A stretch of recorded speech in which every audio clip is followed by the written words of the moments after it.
אוקיי, אז תודה רבה לדוקטור כהנא שהיה איתנו כאן היום, ממש בעוד 2 דקות. אנחנו הולכים להתחיל הרצאה של בן אדם יקר לי, שאני מאוד מאוד מאוד מאוד אוהבת. היא במקרה גם אחותי התאומה, שמה אינבר רייטר.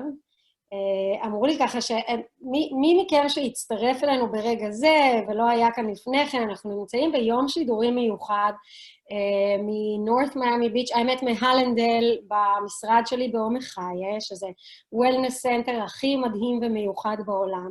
ואנחנו נמצאים כאן היום כדי לעזור לכם להתגבר על חסמים, ולעזור לכם לחזק את מערכת החיסון שלכם. מערכת החיסון בנויה גם, יש לה מבנה גם פיזי, גם מנטלי, גם נפשי, גם רוחני, וגם, תאמינו או לא, גם מיני.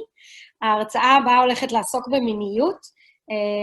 אינבר רייטר היא מאמנת למיניות בריאה, לעזור לאנשים לשבור את החסמים שלהם מסביב לבושה. היא גם מאמנת בשיטת המטה-קואוצ'ינג, שזה אומר קואוצ'ינג 360 מעלות, כל המסביב לו, רוח, גוף ונפש ביחד ואיך שהם קשורים. כל היום הזה כולו קשור לאינטגרציה של כל הדברים ביחד. ולפני שאינבר תתחיל, אני רוצה לספר לכם שבמיינד מאסטרס יש לנו ממש School of Life, זה בית ספר לחיים, אנחנו לומדים פה באמת את מה שחשוב באמת. לא שמה שמלמדים בבית ספר הוא לא חשוב, הוא גם חשוב, אבל ב-Mind Master School of Life אנחנו מלמדים ילדים בגילאי 8 ומעלה, ומבוגרים עד גיל 100 פלוס. אנחנו מתכננים הדור שלנו לחיות עד גיל 180. ההרצאה הבאה הולכת להיות באנגלית, so we're going to move ourselves to English right now, so all our English speakers can join us. And if you have any questions regarding sexuality, regarding your hormones, your relationships, everything that has to do with the connection of the people you love and you come in touch with intimately, through intimacy, you'll be able to ask Inbar. I'm going to give the microphone to Inbar. She's going to give us a beautiful lecture in the next hour. This one is going to be interactive, so make sure you're on here. You're all muted, but we can see your questions. You can ask them either in English or Hebrew. Inbar will answer all of them together, or at least we'll try to answer all of it. Please try to ask appropriate questions, although we're talking about a very juicy topic, which everyone is interested to learn more about sexuality. Who doesn't like to talk about sex? So Inbar is the most bold, blunt, beautiful, gorgeous person I ever met in my life, and we grew up together since we were together as ovaries, in the ovaries. So good luck, Inbar. We're looking forward to see what is it that you have to teach us about sexuality, and go for it. So, hi everyone, and thank you so much for my beautiful twin for organizing this. As you said, my name is Inbar. I first wanted to thank everyone who came here and took their time to be a part of this summit. And I also, of course, want to thank my beautiful twin. So first I'll introduce myself. My name is Inbar, as I said, and I'm a sex and relationship coach. And what the hell does that mean? So I studied Somatica in Berkeley. This is a sexuality institute that basically teaches and trains coaches how to work with individuals and couples on their communication skills and on their sexuality via practice, which means we don't do sex with our clients, but we do interact in an intimate way. Because that's actually the only way to explore sexuality is through intimacy. And as we heard throughout this whole day from very, very talented people, which I'm humbled to even be invited to this kind of an event, we heard a lot about our immune system that functions always for our highest best. And I think that it was Dr. Gil Shachar who mentioned the nervous system, which is as important or even a little more important when we look at our immune system. So first I want to tell you that I'm not the a typical kind of coach, and I take my clients to a journey of exploration. And we mainly do that by looking and searching intimacy. But what is intimacy, and how the hell do we do it at this pandemic that we're all stuck at the same house with, some of us are stuck with kids, some of us have health issues, and we're all very worried. So how do we even make space for intimacy? So I will take you into an exploration of this, and I'll give you a little taste. Even though sexuality is such a broad topic that it's kind of difficult to squeeze everything into 1 hour. But I will give you a little taste of what is intimacy, or how can you at least tap into that in your own well-being. I'll start by explaining that we all have a part of our brain that's called the limbic brain. And that part in our brain is actually in charge of our emotional and our social well-being. And when this part is being fearful, then we get what's called the 3F system activated. The 3Fs are fight, flight, and freeze mode that some of the doctors were talking about. And this is actually a mechanism and a response system that we have in our body that helps us deal with stress. So obviously that the first price to pay is through intimacy. So if we're stressed, we really can't do intimacy. And even though there is a little paradox, because for most part, sex in general, and even just arousal, even not just intercourse, not necessarily intercourse, would actually lower the stress level. But how do you do that? I mean, if you're stressed and you don't have space, or you don't even have enough blood going into your genitals, then how would you even engage in any sexual activity? So I'm going to teach you a little bit about that, but first I'm going to tell you that many studies have shown that sexual activity and arousal can benefit the immune system by doing many, many things. One of the first thing it does, it's promoting abilities to create antibodies against viruses and bacteria and germs that causes common illnesses. So the study have shown that people who engage in a sexual activity twice a week have a stronger immune system. They have more of the white blood cells, who Dr. Gil Shachar spoke about earlier today, about the NK, the natural killers. So if we engage in a sexual activity, we have more of that natural killers in our body, and therefore we can fight viruses, even like corona. But as I said earlier, it's also very difficult to bring ourselves there. And even if we have the most amazing relationship, and I know that probably most parents are not even online right now unless they're in Israel, which is very late there now. But people in the States right now are busy with their children. So we don't really have the time nor the energy to invest in intimacy or to invest in sexuality. And we tend to basically just put it aside. So first, I really want to say that it's okay. It's okay to not be okay. And it's okay to not want to have sex. And it's okay to not want to be intimate with one another. And even though it has so many benefits, and I wrote down like 10 different benefits for having sex. But I think that it's very obvious. It helps your heart, and it gives you better sleep. And I can go on and on with all the different studies I pulled out. But I think that the most important thing is to really look inside ourselves and understand that nothing is wrong with you if you don't want to have sex, and it's okay. So first, take it out of the way, and don't overstress, because we tend to shame ourselves. And one of my biggest things at my work is working with shame. I believe that probably one of my missions in this world is to heal our world from shame. Since shame is so intertwined with sexuality, since sexuality is such a taboo, and still, even though we're very advanced and it's 2020, and there are sex messages like all around in commercials and in the TV, but still the conversation about sex is just not deep enough.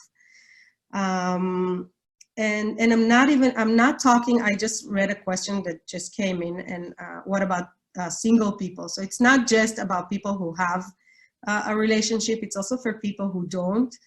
I find in my work that many people either want to like over masturbate and just kind of release their stress through orgasms, which is awesome and great. And then some people are just they kind of say, I don't have a libido, I don't have space within myself to even go there.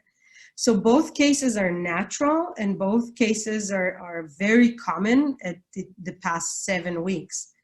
And as one of the doctors was saying, that we have like a feel like that this is going to last longer, and people are getting even more worried and more stressed, and other than, you know, taking a walk outside in the nature or doing something, engage in any other activity that would help boost your immune system, you also want to take the time to look inwards. And I understand how difficult it is. So I want to speak about intimacy today, and I want to tell you that there's a few types of intimacy. So there's the physical intimacy that we all know how to do, and we all know what we need to do in order to get there.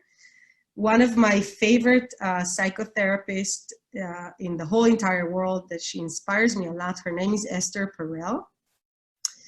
And she has a saying that I love, and she says that sex isn't something you just do, it's a place you go. So where do you go? Why do you go? Why do you want to go? What does that mean if you don't want to go? Does that mean you have to look deeper and break down your relationship? Does that mean that you are not attracted to your partner? That you are just not into the person that's next to you? Or maybe it means that it's just not the right time, and that's okay too. And even as an individuals, you know, what does it mean if I don't feel like masturbating, or if I feel like over masturbating? So we have all these shaming questions in our mind coming into us all the time, very, very strongly. So there's the part that we do physical intimacy, and then there's a part that we have what's called emotional intimacy. And those two are, you can't really disconnect them. And the more you do mental and emotional intimacy, then the easier it would be to get into physical intimacy. So there are many ways to do it, and some of them are not even sexual at all. And it's not that I will tell you, have a sex date and tell yourself that instead of binging on Netflix, you gotta get into bed and go ahead and do it. No. It's not what I'm saying.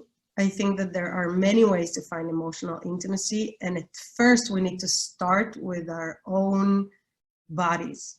So even though we've been quarantined now for 7 weeks, we're going for our 8th week now, we have ourselves, and we have this tendency to look into like external outcomes, or like external things to explore sexuality, or we depend on that bottle of wine, or on that movie, that erotic movie we see, or in the other person. So I want to actually use these borders and use these minimalistic feeling that we have, almost like we're locked, and take it and actually manifest it into sexuality, and not into sexuality, more into intimacy. And I want to take off the pressure right now from taking this necessarily into an orgasm, because this is not the goal. This is not goal-oriented at all, okay? So just what I'm asking you to do is basically to either close your eyes, and closing our eyes actually helps us to disconnect the judgment that we all have and we all do through looking at the world and looking to ourselves. So I'm going to guide you to close your eyes.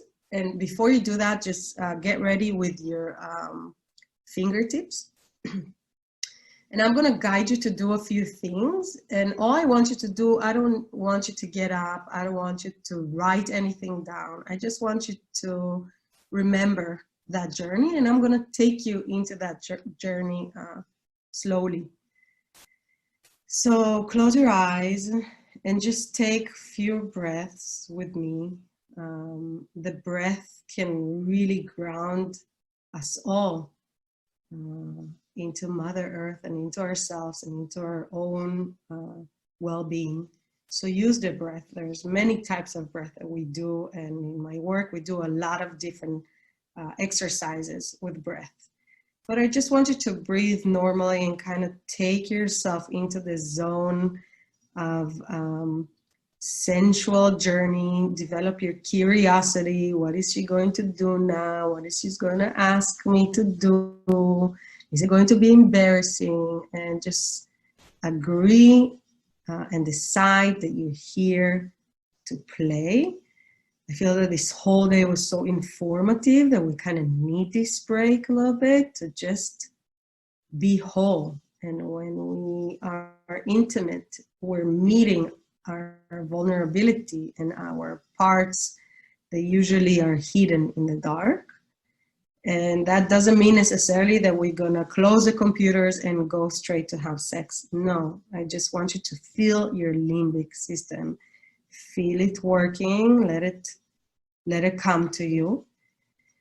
And when you feel you took enough, let's say 5 breaths, I'm Israeli, as you can see. I want you to take your fingertip and just caress your hand. And I want you to really give the attention to this fingertip of yours and maybe give it its own curiosity and own eyes and own desire. Where does this finger wants to go? Does it want to wrap my wrist? Does it want to go maybe a little more down into my elbow? Maybe it wants to go in my shoulder. Where does this finger wants to go? What does it want to feel? Maybe it wants to meet another finger. Maybe it wants to meet the inside part of my palm and feel how sweaty I am because I'm excited. Or maybe go out and feel how cold and nice this part feels, and maybe join other fingers to this moment. And when you're done, I want you to now switch gears and think about the hand itself, the one that was getting the touch, and now she's the one who's actually leading. And ask her, give her eyes, give her curiosity, give her her own sensations, and ask, what does she want more? Does she want to be held? Does she want to be caressed like more? What's the rhythm that's going to happen? What is she asking? And just notice what happens in your body. Where is it happening in your body? Because you know that they say that arousal doesn't happen between your legs. It happens between your ears. So what happens now? Maybe it's a yummy feeling. Maybe you don't like it at all and you think that that's stupid. Maybe you love it and you want more of this. Maybe you can ask your partner to do it. Maybe if you don't have a partner, then don't. Then do it on your own. Because we're going to go to the next exercise and take a look at another organ that we have. And this is going to be our lips. So I'm going to ask you to take your tongue like this outside and just lick your lips. You can choose the upper lip, you can choose the lower lip, and just take it and go with it and see what does it want to do. Where does the tongue wants to go? What is its natural being? Imagine the tongue is curious. It has its own desire. Excuse me. Does it want to touch the roof of the mouth? Is it shy? Does it want to come inside the mouth again, or does it want to keep on licking? Where is it more yummy? Does it feel, are you embarrassed? Maybe you're not. Do you want to have more of this touch? And I'm going to switch and ask your lips, what do they want? Do they want more of this? Do they feel that yummy feeling of being caressed by the tongue? Do they want more? Do they want more saliva or maybe less saliva? Just give yourself another few seconds more to explore, because the next exploration, as you notice, we're going up. I'm going to ask you to take 2 hands and take them in into your scalp. And the reason we do that, it's because there are many pressure points in here, that some of them can be very arousing, especially around the neck, but I don't want you necessarily to be aroused, remember.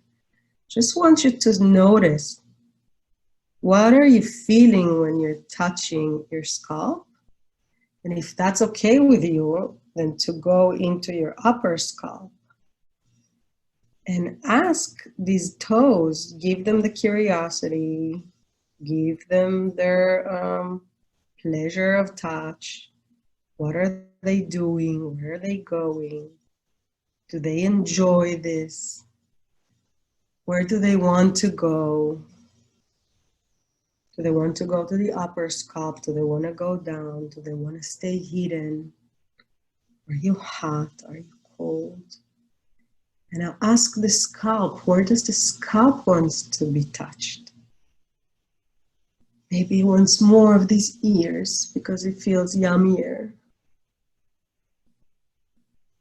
And just notice how much more relaxed you are right now, just by giving the attention into your senses.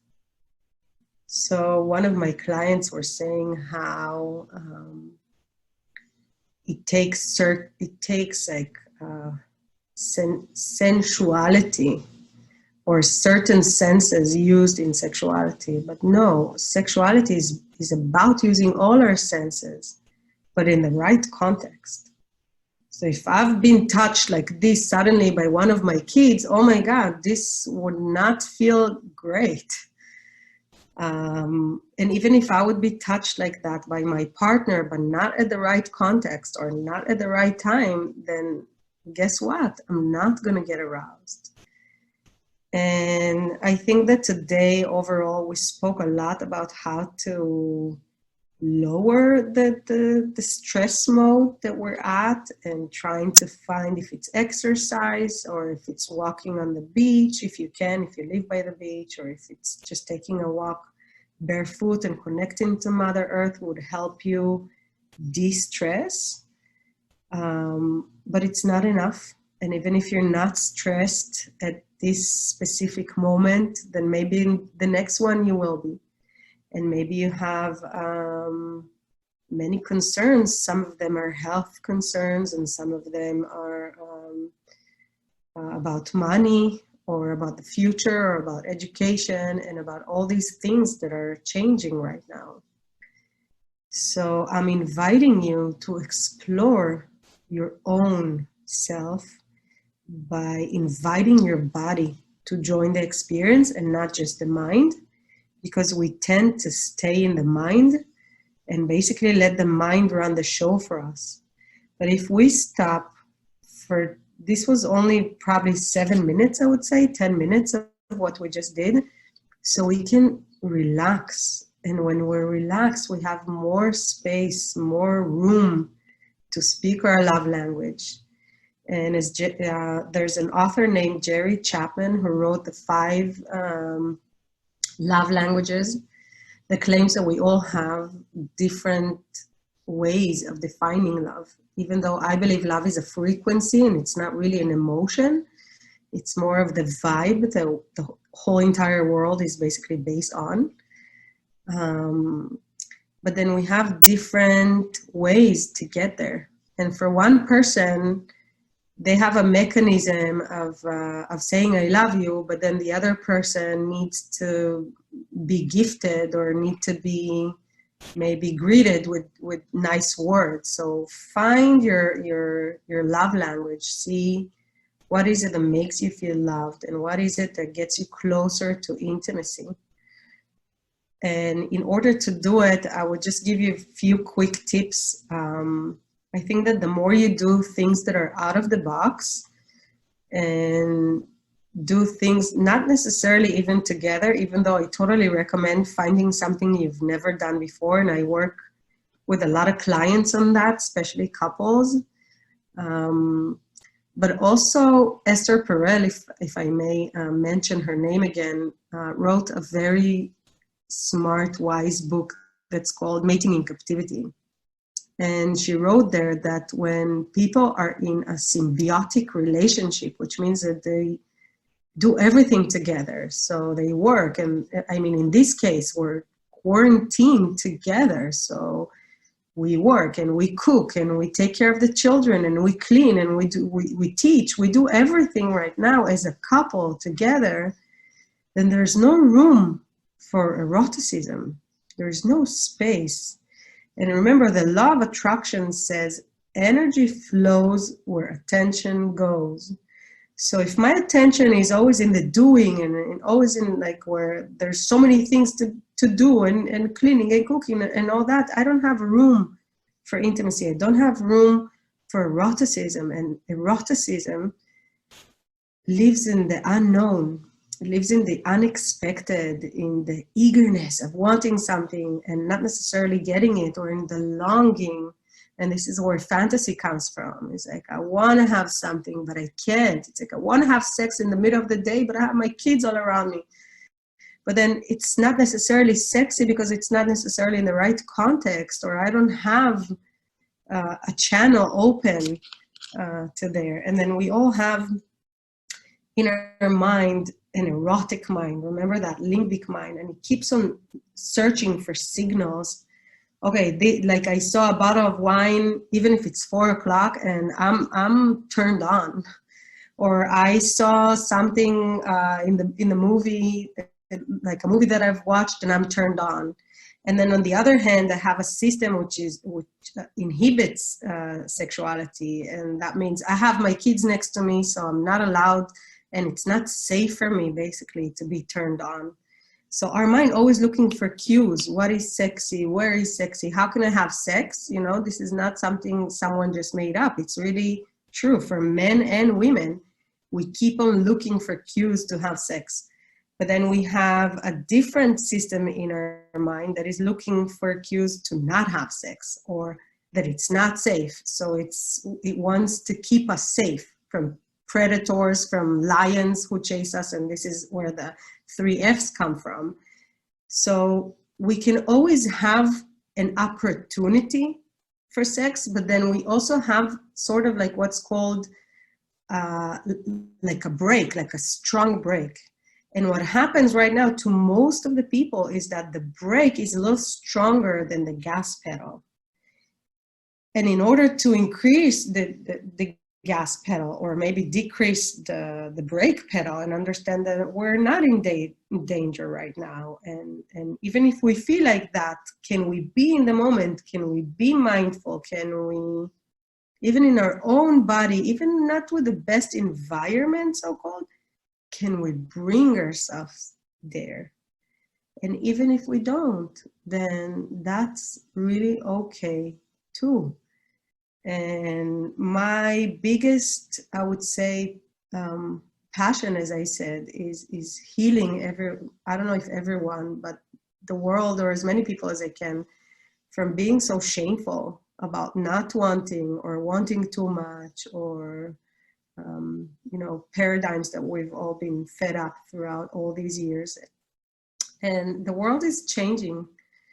And I feel that there is more room for this discussion, for talking about sexuality, and for understanding our own sexuality. And maybe you can take this time and explore more of what is it that you like, or explore different areas of sexuality. One of, I think it was Dr. Kahana who mentioned sex chat rooms and sexuality basically online. So for those of you who's single, I don't 100% recommend it, because first, I don't engage in that kind of activity just because I am married, but I know other people who does, and it's okay. And I think that there are many options right now available, and just as this wouldn't happen probably 5 years ago, not even 10 years ago, and definitely not 20 years ago, then there are other stuff that happens all the time that develops. I saw this ad for a swingers party online. So maybe even without really, you know, if you always wanted to go, but you were very fearful and you didn't know what will you do, what will you say, but you had the curiosity, then now you can have a glimpse, you know, and then maybe just talk to your partner about trying something new. And I find that people who dare to try new things increase their intimacy. Because the moment we share our fantasy and the moment we are not shameful anymore and we de-shamify, as my teachers would say, then we let ourselves explore what's out there and what's available for us. And we understand that sexuality is super complex and it's actually kind of hard to really understand. Don't try to understand it. Don't try to figure it out. Don't try to have it all together, you know? But it's a huge world, like that, huge, wide. So just take one step inwards and maybe explore something that was a taboo for you or that was unallowed, and take advantage of this pandemic to give it a try. And I think that we all now understand that the world is going into a box of like an online world. So find the opportunities that are out there and that are available for you right now. If you're single, and even if you do have a relationship,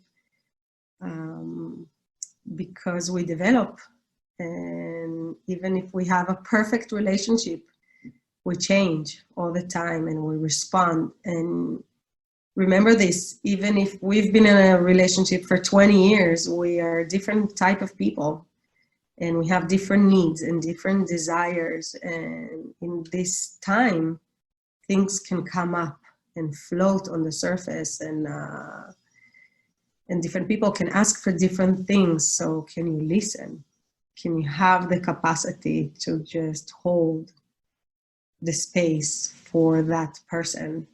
And for all of you who don't do touch at all, please touch. If you don't have anybody else to touch yourself. What Alex was doing this morning with the tapping was great, because we need touch. We're wired for love. We are wired for intimacy. We are wired for connection. We would not have humanity if it wasn't for human connection. And this is something I find extremely important. And I believe that Dr. Nader also, Dr. Nader Bhutto was talking about this in Hebrew earlier for those of you English speakers. And he was saying how all the stuff that are not allowed right now are so important for us. And the connection between us people is so important. We need one another. We need to connect to one another. So find a way to do it, because when we do connection, even if it's only between me and my partner, or if it's with someone else, we have a saying that communication is lubrication. So the more you communicate, the more you find the time to really ask, but to really find out the answer. How are you? And to really have the time and space to hold that for one another, then the more we can do intimacy. And intimacy, as you all know, can also lead to sexuality. And I would say, you know, in my Zoom sessions lately, many people have been asking me, like, if if there's a thing that's called like over masturbation, and do I recommend masturbation? So I recommend for you to do whatever you want to do. So if you feel that this is beneficial for you, then go ahead and do it. And then if you feel it's too much, then take a break from it. And this is why we're here, you know, being home. If you think about it, we were created from sexuality. And you are a creation of an orgasm. So without your parents, at least one of them, were able to orgasm, you wouldn't be here right now. So appreciate orgasm. And if you don't know how to do it, you can email me and I'll gladly help you to do it. But there's also other ways to learn. Orgasm is the power of life. It's the power of creation. It helps our nervous system to calm down. It reduces the risk of a heart attack. It helps us get a better sleep by promoting the release of prolactin, which is the hormone of sleep, and also melatonin. And it has so many beautiful sides to it. And I see so many people that jeopardized their sexuality and kind of gave it up either when they got married or maybe afterwards when they had the children. But don't give it up. We all deserve to have pleasure. I mean, otherwise God wouldn't create us all being able to pleasure and to reach pleasure. And just give yourself the permission to have that and to own that, because this is a part of who you are. And I know that there are things that are more important right now to keep you sane, and that's fine too. And really, if you don't have the energy for it, it's okay. But if you even just have a little spark or a little desire or curiosity, then I encourage you to go ahead and do it, and to go ahead and find ways to engage in intimacy. And even though this is a Zoom and it's a big Zoom so-called, and it's live on Facebook and there are many people who can watch it, I feel that we are right now doing intimacy. So meet on Zoom, meet your people, meet your peers, go outside, go inside, like what we did right now, go inside. Find what's in it for you. Find how you feel and take it to the next level so you can help your immune system and your nervous system get better. So again, as I said, my name is Inbar, and you can find me either on my website, which is inbarreiter.com, or you can find me on my page, which is Sex and Relationship Coaching by Inbar Reiter, or I'm sure that you can find a way to find me. I would like to answer a few questions now that came up here. So let's see. Inbar, Yes. first of all, great talk. I love it. And not because I'm your twin sister. I just think you're such a talent. And, Thank you. you know, a lot of people are so ashamed talking about this topic because it's usually something, you know, even in the Jewish religion, it's something we're supposed to keep to ourselves. It's not something we're supposed to talk about, the intimacy that we have with our partner. What happens if right now at this time of pandemic, one of the partners is all right and they have their nervous system really calm down and they feel like they trust Hashem or the universe or their life, that everything is going to be okay, and the other partner is very stressed and shut down and kind of turns away from them? Do you have any tip how to connect these two people? Because you said that connection is lubrication. I love that. So how can you create that lubrication with your partner when one of the partners is like shut down or has this kind of an anxiety? How can you as their partner affect them in a positive fashion? Well, I think that there are many ways to do it, basically. The element of surprise, like I was mentioning Esther Perel earlier, the element of surprising your partner with something you've never done before And there are many games that you can play. There's a game called the animal game. So you can both pretend like being animals and need to guess which animal it is that's playing.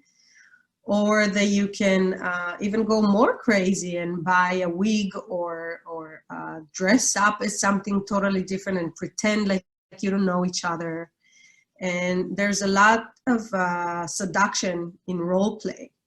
So people can role play right now and they can explore their sexuality. And I get what you're saying, because if one partner is not into it at all, he can actually be pushing you away or giving you the look like, I don't even have the energy for it, what you're doing. And then you can experience rejection, which also happens a lot nowadays. And we need to first of all, understand that rejection is a part of our life, and it's a part of who we are, even though nobody likes to be rejected. But to be easy on partners that doesn't want to do anything. But I think that the more we talk about it with someone, the less they're likely to do it. So just go ahead and try something else, with considering the fact that you may get rejected, so be ready for the fact that it may not work. But be ready to go into sexuality with a lot of playfulness and naughtiness that is a part of the sexual realm. So basically what you're saying is like what Dr. Nutter said, is that don't take life too seriously. Exactly. Like, be ready to play, be playful. And then the second thing I hear, and this is the second time I hear this in your talk, is like to have the ability to show up with vulnerability, to be able to be vulnerable in front of your partner so you can actually create a sense of connection. Would you agree? I totally agree. And I think that there's also many, many ways to be intimate with one another. And some people don't get like as deep, and sex is just one of these chores that needs to be done. I see it a lot, especially with husband and wives, that this is just another thing to do in order to be normal, so we can do it once a week. Which of course I don't believe in that. I think that even if you do it once in a blue moon, but you have a deep session and a deep connection where you can actually be vulnerable and be yourself, this is sexuality, is to show all your parts, everything that's in you, into someone else. And that's why many times after sex, after an intercourse, we usually have that tendency to go so much farther away from one another. And the reason for it is because we become one. And when we become one, for some people, or even for most of us, I would say that it is a frightening feeling, because it brings up a question of, who am I? Why am I, like, where are my boundaries? Where do I start? Where does he begin? And that's why many times after we experience this orgasm and exploration of energy, and almost like an explosion of energy, because this is what orgasm is about, then we find ourselves either very close after that, but most people have the need or the tendency to move away from that. And the reason for it is because we have an erotic brain. And when we are in an erotic situation, in an erotic field of energy, then we are almost disconnected from anything else. And this is why we can do things that are considered crazy or naughty or forbidden. This is why the forbidden fruit is so tasty, is because you get yourself into the erotic zone, which is not your normal zone, and then the brain doesn't even have the ability to focus on anything else but the sexual energy, but the erotic energy. And I think that to get there, not too many people, some people, most of us know how to get there, but most people don't know how to hang in there. And this is what makes a difference between just having sex into having intimacy or orgasmic, ecstatic experience. And that takes a lot of practice and a lot of courage, because you need to be very courageous to agree to be so exposed into another person, and to be able to let go of shame, mainly, because most people, what they desire are not, in their own eyes, they're not normal, because they have fantasies about stuff that are so forbidden. But then the more you talk about sex, you realize most people have like similar fantasies. And the reason for it is because the root of fantasy is in our childhood wounds. So it would have to have some sort of a shadow, and it would have to have some sort of forbidden aspect to it. But most people don't know the roots of sexuality, and they don't know what creates sexuality, and they're just ashamed of what they fantasize about and what is it that they want to bring into bed. And I think that this is real intimacy, and if you have a partner that you can trust and love, and even if you don't, even if you just want to understand what is it that you care for, what is it that you want to see in yourself, and to be able to actually look at this, it's a marvelous gift. And it's I hope that when we teach kids nowadays, then we can teach them to look into their sexuality, not as a part that needs to be hidden or not discussed, you know, because we need to talk about this topic with our children. You know, one of the things I love the most about what you do, which it's so funny because it's further away from what I do, but on the other hand, it like completely completes itself, right? Me is like study Kabbalah and like so connected to the religion, and how you know, like the different type of healing that I do. What fascinates me about what you do is that actually there's a lot of healing in that sexual organs that we have that no one talks about. Like there is so much healing that can happen through orgasm that no one ever talks about it online. And while you were talking, I received a lot of different questions, all private. None of them are here in this feed, like maybe 2 or 3. And one of them was like, what happens if you are lacking this connection, if you don't have who to caress, if you don't have somebody to touch you, if you don't have that one person to share this intimacy with you, how can you create that sexual healing energy without compromising anything else? So it's a good question, and yet there isn't one answer to it. I think that we all have access to an unlimited, infinite source of energy, and this is our sexual energy.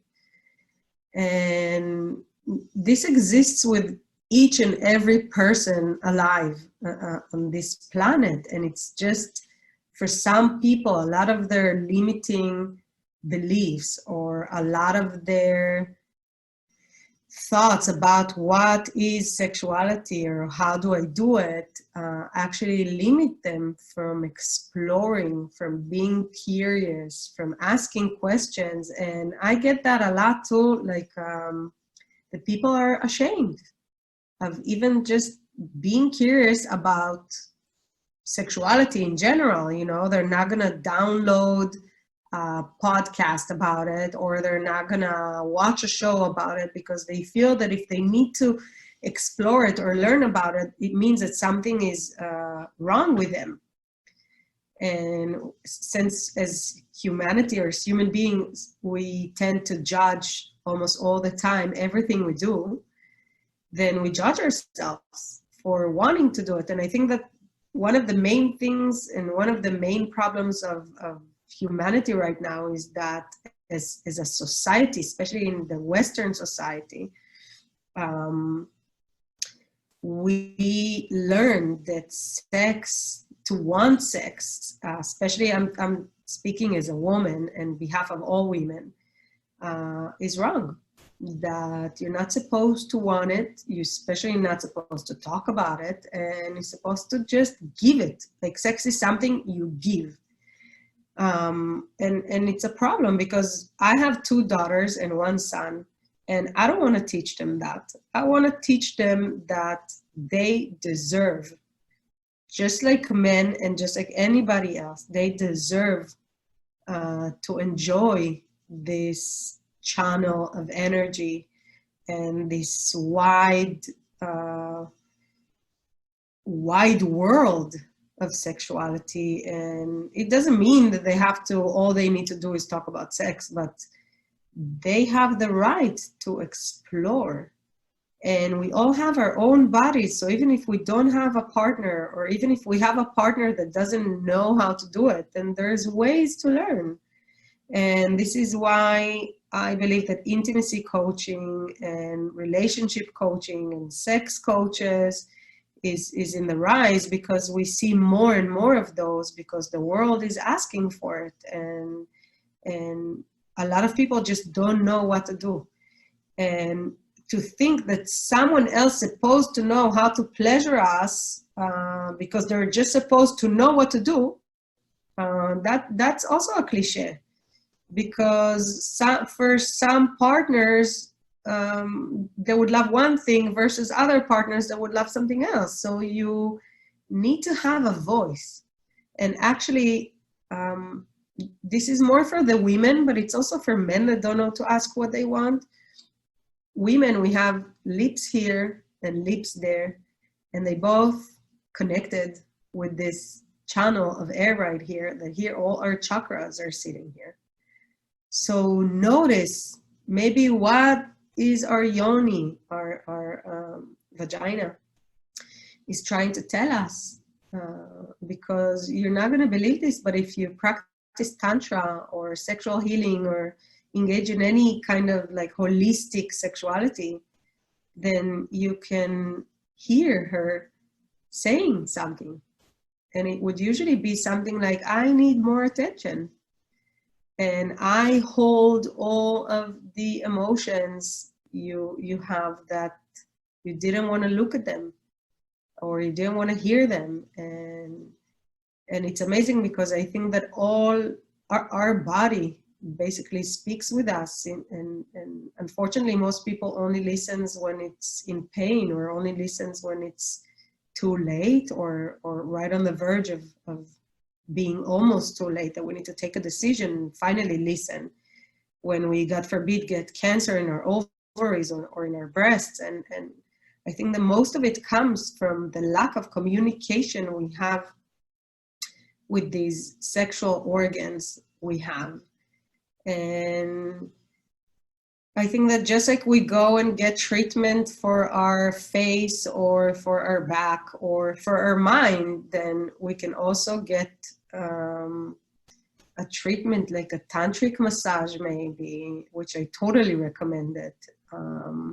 Or if you can't afford it, or if you can't find someone to do it for you and you can't reach out for some reason because of shame, then maybe find a way to explore it with your partner or alone, and you'll find out that the smallest step will open a huge door to so much information that you have locked within you.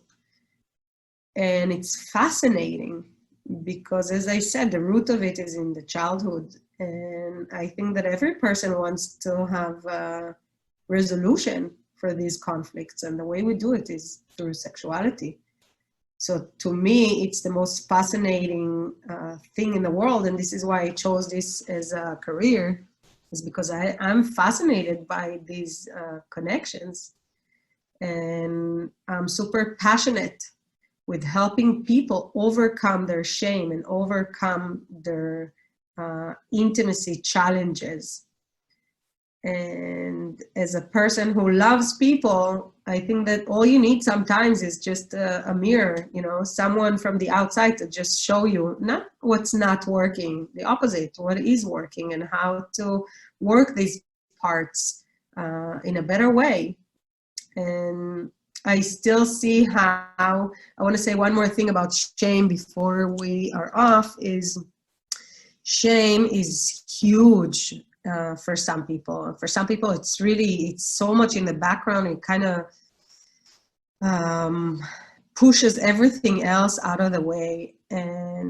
But shame, there's a secret about shame, which I always tell my clients, and I'm going to share it with you too. Shame only lives in the dark. It only lives behind closed doors, and it only lives in a secret place. And once we shed even just a little bit of light on shame, guess what? It either disappears or minimizes almost completely, because shame can't live in the light.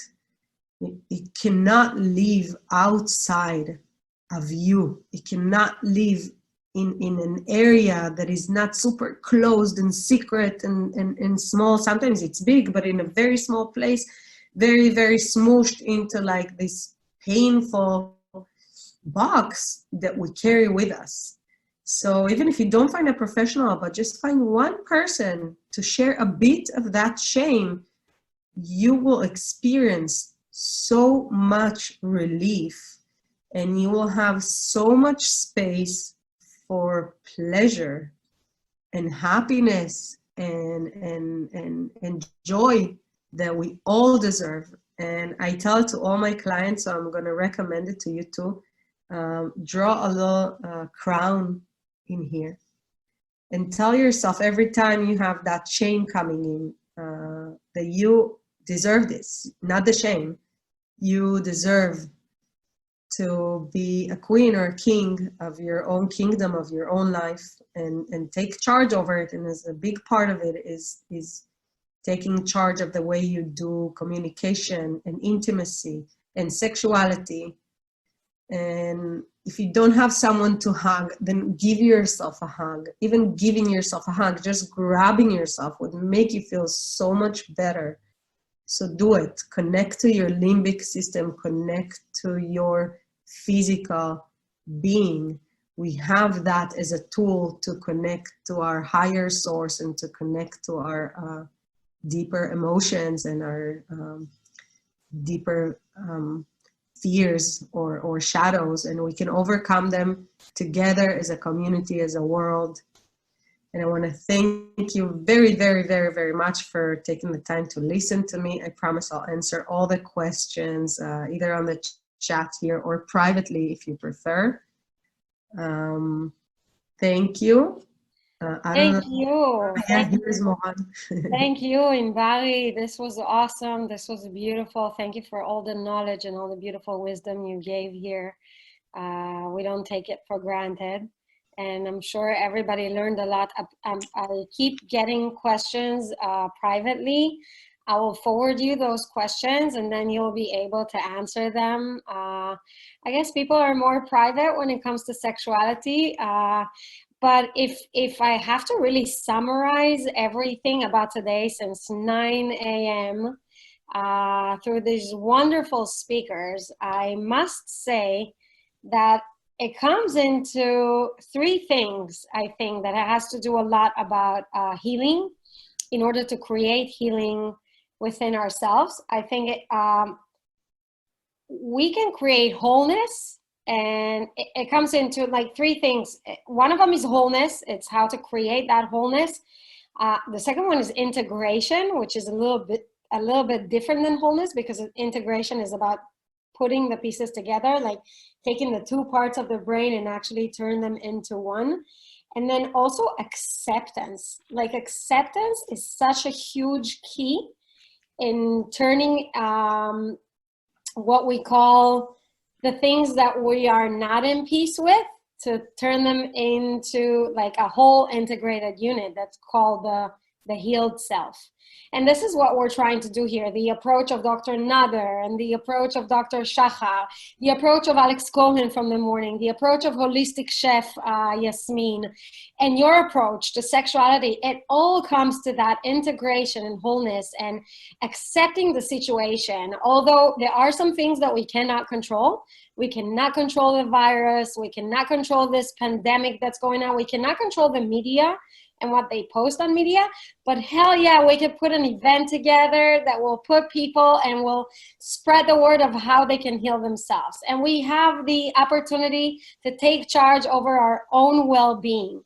And we have an absolute responsibility over our state of mind and how we feel. And I want to thank you for bringing this beautiful aspect of yours, because it wouldn't look the same without you. And thank you personally for being my twin and always being my guide and my guardian and the one that pushes me and the wind beneath my wings. So thank you so much. Thank you, Morani. Thank you. Thank you.